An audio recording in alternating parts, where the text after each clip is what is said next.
Olá! Hoje a gente vai investigar uma coisa bem fascinante. Como é que a gente pega o conhecimento que acumulou, as nossas histórias, até intuição, e transforma em algo, concreto, sabe? Algo estruturado que pode de fato impactar outras pessoas. A nossa fonte para essa conversa é um material muito rico da Mari Coelho. Ela se define como metodologista, educadora e também fundadora de uma empresa que faz exatamente isso. Ajuda as pessoas a extrair e formatar suas experiências, né? Em produtos como livros, cursos. Então, a nossa missão aqui é meio que desconstruir o que a Mari Coelho entende por método e investigar por que a gente tem essa tendência a subestimar o que a gente sabe fazer bem e, claro, como pegar aquela intuição que guiou a gente para o sucesso e transformar em passos claros, que dá para ensinar, né? Vamos ver um pouco da trajetória dela também, de professora de matemática, psicopedagoga, até ser especialista em extrair valor do saber dos outros. Preparados? Vamos lá. Para a gente começar, vamos alinhar aqui o que é, afinal, um método nesse contexto que a Mari Coelho traz. Olha, ela tem uma definição bem direta, assim. Método é simplesmente o caminho para uma meta. Um caminho para uma meta. Isso. A analogia que ela usa é ótima. O Waze é uma ferramenta incrível, mas não adianta nada se você não colocar o destino, né? Verdade. Sem meta clara, não existe caminho. Logo, não existe método. E o ponto fundamental que sai disso é que, segundo essa visão, todos nós já temos e usamos métodos, mesmo sem perceber, de forma inconsciente. Como assim? São as trilhas que a gente percorre repetidamente para alcançar os resultados que a gente já tem em alguma área, sabe? Nossas vitórias, nossas superações, até o jeito como a gente organiza a rotina. Tudo isso tem método ali. Caminhos que funcionam para nós. A Mari até usa um exemplo bem poético para ilustrar isso, né? Da sequência de Fibonacci, da proporção áurea na natureza. Exato. Ela chama de método de Deus. Algo que está na gente, na forma como as coisas crescem, mesmo sem a gente ter consciência. Reforça a ideia de que a gente já carrega esses padrões, esses talentos. Tem uma frase dela que é marcante. Você pode até ter se esquecido do seu talento, mas ele nunca se esqueceu de você. Dá uma perspectiva diferente, né? Totalmente. E isso puxa um dos temas centrais da conversa com a Mari. A dificuldade enorme que muita gente tem de reconhecer e valorizar o próprio conhecimento. Por que será, hein? Parece que tem uma crença quase cultural, muitas vezes inconsciente, de que algo só tem valor de verdade se for conquistado com muito suor, se sangrar ou arrancar pedaço, como ela diz de forma bem gráfica. A ideia de que o esforço pesado valida o resultado. Isso, mas aí tem uma coisa meio contraintuitiva, não acha? Um paradoxo interessante. Quando a gente domina algo, aquilo fica fácil pra gente. Sim. E justamente por ser fácil, a gente tende a achar que tem menos valor. Mas a provocação da Mari é crucial. Quantos anos de prática, estudo, erro e acerto levaram para aquilo virar fácil? Exato. Essa facilidade aparente é, na verdade, o resultado de um longo processo, né, de aprendizado, de experiência. E essa reflexão sobre a facilidade conecta direto com a grande sacada que a Mari propõe. A necessidade de transformar intuição e intenção. Intuição e intenção. Explica melhor. Muita gente é bem-sucedida, faz coisas incríveis de forma intuitiva, quase automática. O problema aparece quando precisa ensinar isso, replicar numa equipe ou escalar um negócio baseado naquilo. Entendi. Falta conseguir sistematizar, né? Exatamente. Falta conseguir sistematizar o processo. É como se precisasse fazer um debriefing do próprio cérebro, sabe? Um debriefing do cérebro. Como seria isso na prática? Como a gente vê isso? É como responder tranquilo uma pergunta complexa da sua área quando alguém pergunta na lata. Mas se pedirem para você organizar todo o seu conhecimento sobre aquilo num curso, num livro, sem um estímulo de fora, a tarefa parece bem mais difícil, né? Com certeza. O debriefing seria justamente isso. Analisar passo a passo o que você faz intuitivamente, como se estivesse explicando para alguém que nunca fez aquilo. Desconstruir o processo natural. A Mari usa um exemplo pessoal dela sobre isso, né? Ligado à habilidade de cuidar de pessoas. Isso. Ela percebeu que para ensinar ou replicar essa capacidade, ela precisava decompor o que fazia por instinto, identificar padrões de comportamento não ditos, Antecipar necessidades antes de serem faladas, sabe? Ler as entrelinhas da comunicação. É transformar o sentir em etapas lógicas observáveis. Perfeito. E essa habilidade de decompor, de estruturar o conhecimento dos outros, virou o centro do negócio dela. A Mari fez uma transição de carreira bem notável. De professora que mais coloca informação. Exato. Para uma empreendedora que se especializou em extrair conhecimento. Ela viu um valor imenso nesse processo de ajudar os outros a organizar e tangibilizar o próprio saber. E como essa extração vira algo concreto? O que acontece com esse conhecimento depois que ele é organizado? A empresa dela transforma esse conhecimento em produtos bem palpáveis. Livros, apostilas detalhadas, metodologias para programas de mentoria, roteiros para treinamentos corporativos, manuais, enfim. Entendi. A lógica por trás é poderosa. Documentar o conhecimento é dar uma forma para ele. É como ter a escritura de um imóvel, sabe? Deixa de ser algo só na cabeça de alguém e vira um ativo real, replicável, transferível, é criar valor tangível. O processo que ela descreve para criar um livro a partir do conhecimento de alguém parece bem eficiente. Ela fala que umas 5 horas de conversa estruturada podem virar a base de um livro. Mas imagino que não seja só transcrever, certo? De jeito nenhum. O ponto-chave, segundo a Mari, é definir os objetivos antes de começar a coletar o conteúdo. E são 2 níveis de objetivo, viu? Quais seriam? O que o autor quer para si mesmo com aquele livro, ganhar autoridade, gerar vendas, deixar um legado, e o que o autor quer para o leitor, que aprendizado específico, que habilidade nova, que mudança de perspectiva. Essas definições são cruciais. Elas moldam toda a estrutura e o tom do livro. Faz sentido. E como esses objetivos impactam o resultado final, na prática? Há de várias formas.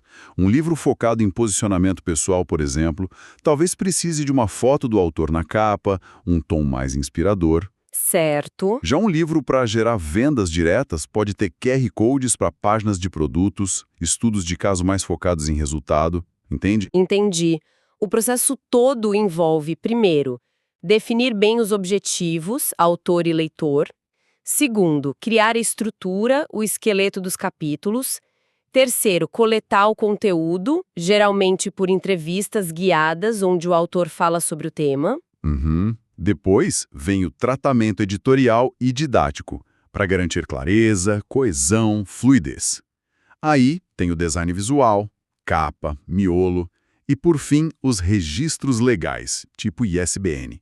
É um caminho bem definido, do conceito até a publicação. Mas mesmo com um processo assim tão estruturado, muita gente ainda trava, né? Hesita em dar o primeiro passo para compartilhar o que sabe. Qual seria a principal barreira, na visão da Mari? Olha, a barreira número 1 que ela identifica é um medo. Medo de quê, exatamente? Falhar, ser criticado. Não só isso. É algo mais sutil e talvez mais paralisante. O medo de dar o seu melhor, de colocar toda a sua energia, sua capacidade em algo e ainda assim não ser suficiente. Nossa! Essa dúvida profunda sobre o próprio valor pode levar a uma autossabotagem constante, sabe? Não só na carreira, em várias áreas da vida. É como se a pessoa preferisse ficar presa nas dores conhecidas do passado do que arriscar algo novo que pode expor essa suposta insuficiência. E ela fala abertamente que viveu isso, né? Sim, a Mari compartilha que cresceu ouvindo que os talentos naturais dela, escrever poesia, pintar, eram só hobbies. Coisas bonitas, mas sem valor prático no mundo real. Isso deve ter sido duro. Com certeza. Fez ela se sentir deslocada na escola tradicional, onde essas habilidades não pareciam ter espaço. Ela conta que o sucesso financeiro e profissional mais sólido só veio quando ela finalmente decidiu abraçar aquilo que amava fazer e no que era boa, mesmo que no começo parecesse menos sério para os padrões externos. Tem aquelas histórias da infância, adolescência, de ganhar concursos e mesmo assim ter o mérito questionado. Exato. Ela conta de ganhar concurso de pintura aos 6 anos, de poesia aos 9, programação no ensino médio, e sempre ouvir comentários diminuindo a conquista. Ah, foi sua mãe que pintou, a professora ajudou, o professor deu a resposta. Que coisa. Mesmo sabendo que era mentira, ela diz que essas vozes foram minando a autoconfiança, criando uma dúvida interna persistente sobre o real valor dela. Mostra bem como o ambiente impacta a nossa autoimagem, né? Impressionante como essa dúvida internalizada paralisa. E leva a uma ironia que a Mari aponta de forma bem direta. Uma ironia que ela descreve como dolorosa. As pessoas ruins estão colocando seu conhecimento no mundo, as boas estão se preocupando em como fazem. Forte isso. É forte. A ideia não é julgar, mas destacar que, muitas vezes, pessoas com ótimas intenções e saberes valiosos ficam paralisadas pela busca da perfeição ou pelo medo da crítica. Enquanto outras, talvez menos cuidadosas, não hesitam em compartilhar o que sabem, mesmo que superficialmente. Entendi. A mensagem dela é que cada um carrega um pedaço do céu, um dom único, moldado pela sua visão de mundo, experiências, o que ela chama de campo semântico. Poderia explicar um pouco melhor esse conceito de campo semântico? Claro, o campo semântico para ela é basicamente o universo particular de referências, vivências, crenças e linguagem que cada um constrói. É o filtro pelo qual a gente percebe e interpreta o mundo. Ah, entendi. Duas pessoas podem olhar a mesma coisa e ter reações e aprendizados totalmente diferentes por causa dos seus campos semânticos. E é esse campo único que torna o conhecimento e a perspectiva de cada um tão valiosos. Não compartilhar isso seria privar o mundo dessa visão única, né? E falando em influências, a importância do ambiente onde a gente está inserido também é um ponto forte para ela. Muito forte. A Mari usa o exemplo do Clex Club, um grupo de empresários do qual ela faz parte, para mostrar como conectar com pessoas de nichos, culturas, perspectivas diferentes pode expandir radicalmente o nosso próprio campo semântico. Faz sentido. Ambientes diversos abrem a cabeça. Exato. Estar num ambiente plural, onde ideias diferentes circulam e são debatidas, não só abre a mente para novas possibilidades, mas cria oportunidades concretas, parcerias, aprendizados que dificilmente surgiriam num ambiente homogêneo. Isso se conecta com outra ideia que ela reforça bastante, a da humildade para aprender. Totalmente. A Mari argumenta que ter a humildade de admitir "não sei" ou "não entendi, pode explicar de novo" é um dos grandes motores da prosperidade, do crescimento contínuo. O oposto seria a estagnação, né? Exato, achar que já sabe tudo ou que não tem nada a aprender com certas pessoas, isso leva à estagnação. Estar genuinamente aberto a aprender com qualquer um, em qualquer situação, é visto por ela como uma chave para evoluir. Tem uma observação dela que me chamou a atenção sobre o cenário atual dos negócios, dos serviços. Ela diz que hoje, só cumprir o prometido já virou diferencial. Sim, é uma constatação com um toque de ironia, né? Ela comenta algo tipo: se você fizer o básico bem feito, você já se destaca. É um pouco triste pensar nisso, mas parece real. É um reflexo, talvez, de um mercado onde a falta de compromisso ou a entrega abaixo do esperado ficaram comuns. Mas essa frase também levanta uma questão interessante. O que é básico para você pode ser extraordinário para outra pessoa. Aquilo que a gente faz com facilidade, considera trivial, pode ser exatamente o que alguém precisa e valoriza muito. E como essa ideia do básico se relaciona com a excelência? Conecta direto a um conceito que a Mari formula de um jeito muito interessante. Excelência ou excesso de essência. Excelência ou excesso de essência. O que isso quer dizer? Que a verdadeira excelência, aquela que diferencia e encanta, não viria de tentar copiar as práticas dos outros ou seguir todas as tendências. Viria de focar intensamente naquilo que é genuinamente importante para você, na sua essência, nos seus valores, e entregar isso em excesso. Pode dar um exemplo disso? Ela usa o exemplo do café servido nos eventos dela. Para ela, pessoalmente, a qualidade do café é crucial, faz parte da experiência que ela quer dar, reflete o cuidado dela. Entendi. É um detalhe que para ela não é detalhe. Exato. Pode ser que para outro organizador o café seja secundário, mas para Mari, investir num café excelente é parte da essência dela se manifestando em excesso. E isso contribui para a percepção de excelência do evento todo. É sobre identificar o que é fundamental na sua visão e caprichar nisso. Interessante essa conexão. E falando em individualidade, a Mari também aborda diferentes modos de funcionamento das pessoas. Sim, ela identifica 2 perfis principais sobre como as pessoas realizam tarefas, especialmente as complexas ou criativas. As pessoas profundas e as pessoas picadas. Profundas e picadas, como assim? As profundas precisam de longos períodos de imersão sem interrupção para entrar em fluxo e produzir o melhor trabalho. Já as picadas funcionam melhor quebrando tarefas grandes, em doses pequenas diárias, avançando um pouquinho a cada dia. E qual a importância de saber em qual perfil a gente se encaixa? É crucial para a produtividade e principalmente para o bem-estar. Tentar forçar um jeito de trabalhar que vai contra a sua natureza gera frustração, ansiedade, ineficiência. Faz sentido. Se forçar ser profundo sendo picado, deve ser exaustivo. E vice-versa. Exatamente. Reconhecer se você precisa de blocos de tempo protegido para criar profundo, ou se prefere a constância de pequenas ações, picado, permite organizar a agenda e as tarefas de forma mais inteligente e sustentável. A Mari se identifica como profunda e diz que reserva dias inteiros para escrever ou desenvolver métodos, porque sabe que fazer aos pedaços custaria muito mais tempo e energia mental dela. É autoconhecimento aplicado à gestão do tempo e da energia. Isso. Além do ritmo de trabalho, ela também fala sobre o processo criativo em si, mencionando os lados do cérebro. Exato. Ela faz uma associação talvez mais metafórica que neurológica, né? Entre o lado criativo, intuição, gerar ideias, e o racional, análise, execução, validação. E qual a recomendação dela para isso? Para criar, a recomendação é, numa primeira fase, calar a voz da razão. Deixar as ideias surgirem livremente, sem crítica ou julgamento imediato. Deixar a intuição fluir.